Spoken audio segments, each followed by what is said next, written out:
এই লোকটা মেট্রো রেলে উঠে তার বাড়ি যাচ্ছে। তার কপালে একটা অদ্ভুত রকমের ক্রস দাগ দেওয়া। যখনই সে উপরে তাকায় সে দেখে ট্রেনের ভেতরের আশেপাশের সবার কপালেই হুবহু তার মতো করেই একটা করে ক্রস দাগ দেওয়া আছে। এটা দেখেই সে অবাক হয়ে যায়। সে বুঝতে পারে খুব দ্রুতই এখানে খুব বড় ধরনের একটা দুর্ঘটনা ঘটতে যাচ্ছে। সে চিৎকার করে সবাইকে এই কথা বলে আর সবাইকেই তার সাথে ট্রেন থেকে নেমে যেতে বলে, কিন্তু কেউই তার কথার কোনো গুরুত্ব দেয় না। গল্পটা শুরু হয় আরো বেশ কিছুদিন আগে। এই হচ্ছে হাসিমোটো। সে একটা ব্যাংকে চাকরি করে।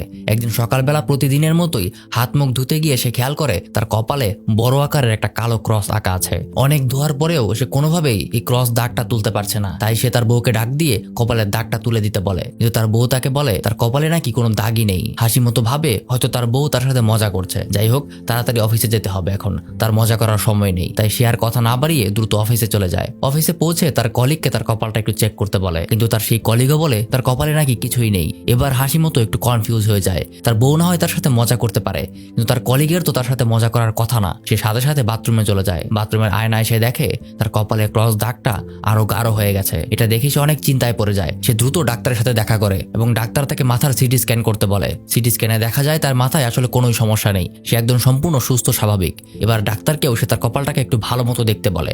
ডাক্তার খুব কাছ থেকে তার কপালটাকে দেখে।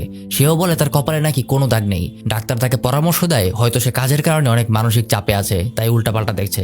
এই ভেবে সে তাকে কয়েকটা ঘুমের ট্যাবলেট প্রেসক্রাইব করে দেয়। হাসিমোটো বুঝতে পারে তার কপালের এই ক্রস দাগটা সে ছাড়া আর কেউই দেখতে পাচ্ছে না। বাসায় ফেরার পথে যখন সে একটা রাস্তায় সিঁড়ি বেয়ে উঠছিল, সে অবাক হয়ে দেখে আরেকটা লোকের কপালে হুবহু তার মতো করে একটা ক্রস দাগ দেওয়া আছে।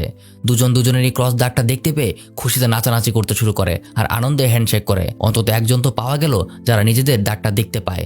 বেশ কিছুক্ষণ কথাবার্তা বলে তারা দুজনই একটা রেস্টুরেন্টে যায় রাতের খাবারটা খাওয়ার জন্য।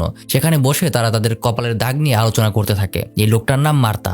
সে জানায় তার নিজেরও একটা রেস্টুরেন্টের ব্যবসা আছে আর সে গত 2 মাস ধরে তার কপালে এই দাগটা দেখছে। সে আরো বলে অনেক আগে নাকি সে শুনেছিল যার কপালে এই ক্রস দাগটা দেখা যায় সে নাকি কিছুদিনের মাঝেই মারা যায়। এটা শুনে হাসিমোটো হাসতে হাসতে সেই কথাটা উড়িয়ে দেয়।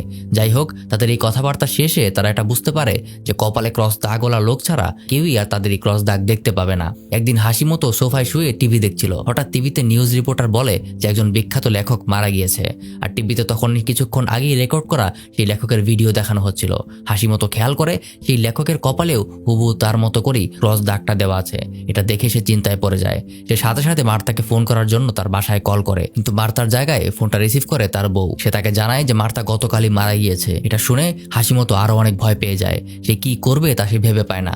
সেই দিনই সে মার্তার ফিউনারেল অনুষ্ঠানে জয়েন করে। সে দেখতে পায় মার্তার লাশটা কফিনের ভেতর পড়ে আছে আর তার কপালেও সেই ক্রস দাগটা আর নেই। এবার হাসিমোটো নিজেও বুঝে যায় আগামী কিছুদিনের মাঝেই হয়তো সে নিজেও মারা যাবে। পরদিনই সে তার নিজের বউ বাচ্চার জন্য একটা ইন্স্যুরেন্স করে ফেলে, যেন সে মারা গেলে তার বউ বাচ্চাদের কোনো কষ্ট করতে না হয়। হঠাৎ তার এই আচরণে তার বউ খুব অবাক হয়ে যায়। হাসিমোটো জানে সে আর খুব বেশি দিন বাঁচবে না, হয়তো আর কয়েকদিনের মাঝেই সে মারা যাবে। মরার আগে সে যত পারে ভালো কাজ করে যেতে চায়। ব্যাংকে তার নিজের অফিসে গিয়ে সে যেসব মানুষের লোন দরকার ছিল প্রত্যেক মানুষের জন্য সে লোনের ব্যবস্থা করে দিতে শুরু করে। অফিস থেকে বাসায় ফেরার সময় সে তার বউ আর বাচ্চার জন্য খুব সুন্দর একটা গিফট কিনে নেয়।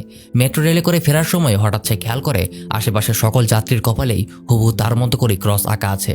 এটা দেখে সে অবাক হয়ে যায়। সে বুঝতে পারে হয়তো এখানে খুব দ্রুত একটা বড় ধরনের দুর্ঘটনা হতে যাচ্ছে। সে চিৎকার করে সবাইকে এই কথা বলতে থাকে আর সবাইকে ট্রেন থেকে নেমে যেতে বলে, কিন্তু কেউই তার কথার কোনো গুরুত্ব দেয় না। সে ভয়ে একাই ট্রেন থেকে নেমে যায়।